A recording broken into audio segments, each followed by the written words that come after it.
Hi, Mose Persico here for Wine and Travel Italy. If you're ever visiting Verona, as you can see, it's a wonderful city which blends in medieval structures. This is Castello Vecchio, which is Old Castle, a must-see visit. And basically it's a medieval bridge that the locals used.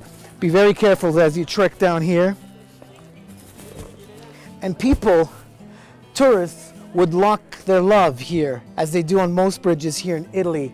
They would take a lock, place it on a bridge, and forever solidify their bond here. Many wonderful areas to visit in Verona. Follow me, I'm taking you to a famous landmark, the Romeo and Juliet balcony.